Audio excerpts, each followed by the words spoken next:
जय श्री कृष्ण। मैं संगीता शर्मा। स्वागत है आपका मेरे चैनल शानू किचन मास्टर में। आज हम बनाने जा रहे हैं हेल्दी और स्वादिष्ट मिठाई। इस मिठाई को आप अपने घर पर 10 मिनट में बिल्कुल आसानी से बना सकते हैं।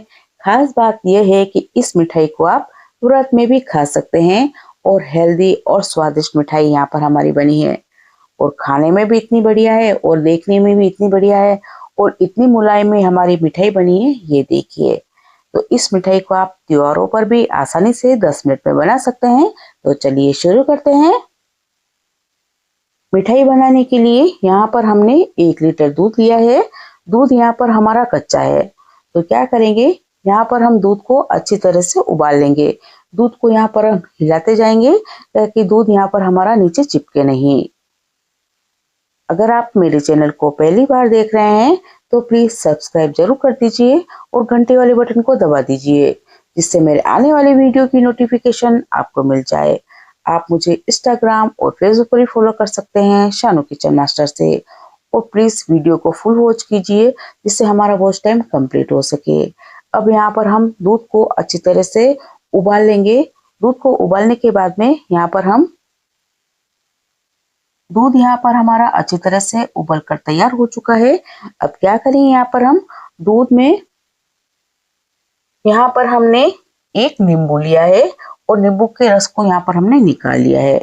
नींबू के रस को यहाँ पर हम दूध में डालते जाएंगे और धीरे धीरे यहाँ पर हम दूध को हिलाते जाएंगे। थोड़ा थोड़ा यहाँ पर हम नींबू का रस डालते जाएंगे और दूध को यहाँ पर हम हिलाते जाएंगे। धीरे धीरे जैसे हम दूध को हिलाते जाएंगे तो दूध यहाँ पर हमारा फटना चालू हो जाएगा। यहाँ पर हमें दूध को फाड़ना है और दूध का यहाँ पर हमको छेना निकालना है। तो जैसे जैसे यहाँ पर हम दूध को हिलाते जाएंगे ना, तो दूध यहाँ पर हमारा हल्का हल्का फटता जाएगा और उसका छेना निकलता जाएगा। यहाँ पर हम जैसे जैसे दूध को हिलाते जाएंगे ना, दूध का छेना इस तरह से यहाँ पर हमारा निकलता जाएगा। इस तरह से यहाँ पर हम इसको हिलाते जाएंगे। करीबन यहाँ पर हम इसको 2 मिनट तक इस तरह से हिलाते जाएंगे, जिससे क्या होगा, छेना यहाँ पर हमारा फटकर अलग से हो जाएगा। और देखिए, अगर आपको लगे कि हमारा दूध अभी पूरी तरह से फटा नहीं है तो इसके अंदर आप 1 नींबू और इसका रस निकाल कर डाल सकते हैं। तो इस तरह से देखिए, यहाँ पर हमने थोड़ा सा नींबू और डाल दिया था, जिससे यहाँ पर हमारा छेना अलग हो चुका है और इसका पानी अलग निकल चुका है। अब क्या करेंगे, अब यहाँ पर हम एक गहरे तले का बर्तन ले लेते हैं। उसके ऊपर यहाँ पर हम सूती कपड़ा डाल देते हैं। छेने को यहाँ पर हम सूती कपड़े में छान लेते हैं और चारों कोनों को पकड़ लेते हैं यहाँ पर हम कपड़े के। और इस तरह से यहाँ पर हम इसकी एक पोटली बनाकर यहाँ पर हम इस तरह से दबाते जाएंगे और छेने को यहाँ पर हम छान लेते हैं। सारा खट्टा पानी निकाल लेते हैं इस तरह से दबाकर। अब इस पानी को यहाँ पर हम फेंक देते हैं, पानी की हमको जरूरत नहीं है। छेने को यहाँ पर हम साफ पानी से 2-3 बार अच्छी तरह से धो लेते हैं। एकदम बढ़िया शुद्ध और ताजा हमारा यहाँ पर छेना बनकर तैयार है। इस छेने से आप कई तरह की मिठाइयाँ बना सकते हैं अपने घर पर। और यहाँ पर देखिए, हमारा जो छेना है ना, ये मिठाई बनने के लिए अब तैयार है। छेना यहाँ पर हमारा तैयार है। अब क्या करेंगे, यहाँ पर हम एक कढ़ाई लेंगे। इसमें यहाँ पर हम 1 चम्मच देसी घी डाल देंगे। 1 कप यहाँ पर हमने मखाने ले लिए हैं और मखाने को यहाँ पर हम घी में डाल देते हैं। और मखाने को यहाँ पर हम गैस की आंच कम करके मखाने को यहाँ पर हम घी में सेक लेते हैं। मखाने में प्रोटीन और कैल्शियम काफी मात्रा में होता है, जो हमारी हड्डियों को और मांसपेशियों को मजबूत बनाता है। खास बात तो यह है कि इस मिठाई को आप 10 मिनट में आसानी से अपने घर पर बना सकते हैं और इस मिठाई को आप व्रत में, उपवास में भी खा सकते हैं। तो यहाँ पर देखिए, हमने मखाने को करीबन 1 मिनट तक इनको कम आंच पर सेका था और मखाने यहाँ पर हमारे अच्छी तरह से क्रिस्पी सिक कर तैयार हो चुके हैं। मखाने को गैस से उतार लेते हैं और मखाने को यहाँ पर हम एक प्लेट में निकाल कर मखाने को यहाँ पर हम ठंडा कर लेते हैं। 1 चम्मच देसी घी यहाँ पर हम फिर से ले रहे हैं और घी को यहाँ पर हम पिघाल लेते हैं। 1 कप यहाँ पर हमने पानी वाला नारियल लिया है, जिसको यहाँ पर हमने कद्दूकस कर लिया है। इसकी जगह आप नारियल का बूरा होता है ना, मार्केट में मिलता है रेडीमेड, वो भी आप काम में ले सकते हैं। तो यहाँ पर मैंने पानी वाला नारियल था ना, उसको यहाँ पर हमने कद्दूकस कर लिया है। नारियल की हमें यहाँ पर इतनी सिकाई करनी है कि इसका हल्का सा रंग चेंज हो जाए। गैस की आँच हमें कम ही रखनी है। नारियल यहाँ पर हमारा सिककर तैयार है। कढ़ाई को यहाँ पर हम गैस से उतार लेते हैं। मिक्सर जार में डालकर यहाँ पर हम मखाने को ठंडा करके इसका पाउडर बना लेते हैं। मखाने यहाँ पर हमारे पीस कर तैयार हैं।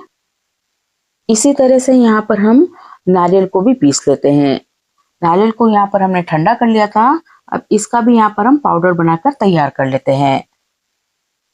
मिठाई बनाने के लिए हमारी यहाँ पर सारी सामग्री बनकर तैयार है। अब यहाँ पर क्या करेंगे हम? अब मिठाई बनाने के लिए यहाँ पर हम चाशनी बनाकर तैयार कर लेते हैं। यहाँ पर हमने एक कढ़ाई ली है। कढ़ाई में यहाँ पर हम आधा कप शक्कर डाल देते हैं। चाशनी बनाने के लिए यहाँ पर हमने आधा कप पानी लिया है। आधा कप शक्कर और आधा कप पानी। पानी को यहाँ पर हम शक्कर में मिला देते हैं और यहाँ पर हम इसकी चाशनी बनाकर तैयार कर लेते हैं। इसको हिलाते जाएंगे और धीरे धीरे यहाँ पर हम इसकी चाशनी बनाकर तैयार कर लेते हैं। मिठाई में अच्छी सी खुशबू आ जाए इसके लिए यहाँ पर हमने इसमें एक इलायची डाली है, जिसको यहाँ पर हमने इलायची को खोलकर इसके दाने डाल दिए हैं। हिलाते जाएंगे। गैस की आंच यहाँ पर हमें इसकी मीडियम ही रखनी है। जैसे जैसे इस चाशनी को यहाँ पर हम गर्म करेंगे, चाशनी यहाँ पर हमारी गाढ़ी होती जाएगी। यहाँ पर हमारी चाशनी तैयार है। एक प्लेट में यहाँ पर हम थोड़ी सी चाशनी निकाल कर चेक कर लेते हैं। उंगली में डालकर यहाँ पर हम चेक कर लेते हैं। इस तरीके से यहाँ पर हमारी एक तार की चाशनी बनकर तैयार है मिठाई के लिए। सबसे पहले यहाँ पर हम चाशनी में छेने को डालेंगे ताकि छेने में अच्छी तरह से मिठास हट जाएगी और छेने के जो दाने हैं ना वो चाशनी में अच्छी तरह से मिक्स हो जाएगी और हमारी मिठाई काफी स्वादिष्ट भी बनेगी। मखाने और नारियल के बूरे को भी यहाँ पर हम चाशनी में मिला देते हैं और अच्छी तरह से यहाँ पर हम सारी सामग्री को मिला देते हैं और सारी सामग्री को यहाँ पर हम अच्छी तरह से मिक्स करने के बाद में यहाँ पर हम इसको अच्छी तरह से सेट होने देते हैं। हल्का सा इसको ठंडा कर लेते हैं। उसके बाद में यहाँ पर हम इसे एक बर्तन में जमाएंगे। यहाँ पर हमने इसे जमाने के लिए एक टिफिन लिया है। टिफिन में यहाँ पर हम सारी सामग्री को डाल देते हैं और इस तरह से यहाँ पर हम मिठाई को अच्छी तरह से सेट कर देते हैं।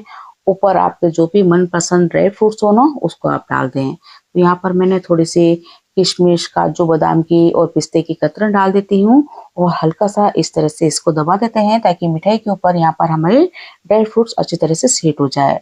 मिठाई को सेट होने के बाद में यहाँ पर आपके मनपसंद के अनुसार आप इसे इस तरह से काट लें। तो यहाँ पर देखिए हमने इस तरह से बड़े बड़े पीस में मिठाई को काट लिया है और इस तरह से यहाँ पर हम देखिए मिठाई को इस तरह से यहाँ पर मैं निकाल कर दिखाती हूँ। यहाँ पर देखिए हमारी ये मिठाई बनकर तैयार है। ये देखिए एकदम बिल्कुल मुंह में घुल जाने वाली हमारी ये मिठाई बनकर तैयार है और बिल्कुल आसानी से आप इसे घर पर बना सकते हैं और हेल्दी और स्वादिष्ट यहाँ पर हमारी मिठाई बनकर तैयार है। इस मिठाई को आप स्पेशल दिवाली पर आसानी से कम समय में बनाकर तैयार करके रख सकते हैं, है ना। हेल्दी और स्वादिष्ट मिठाई आप इसे व्रत में भी खा सकते हैं और त्योहार पर भी बना सकते हैं। तो इस तरह से आप घर पर आसानी से इस हेल्दी मिठाई को बनाकर तैयार जरूर कर सकते हैं। त्योहारों पर आप बाजार से मिठाई लाते हैं, कितने दिन से बनी होती है, खराब मिठाई आती है, मावा खराब आता है। तो इस तरह से आप शुद्ध और बढ़िया मिठाई आप घर पर आसानी से बना सकते हैं और एकदम बिल्कुल मुलायम और मुंह में घुल जाने वाली हमारी ये मिठाई बनकर तैयार है।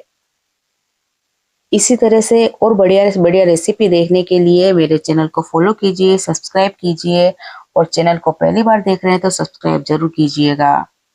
चैनल को लाइक, शेयर, कमेंट, सब्सक्राइब जरूर कीजिएगा और प्यारा सा कमेंट जरूर कीजिएगा। तो मिलते हैं, जब तक के लिए जय श्री कृष्ण।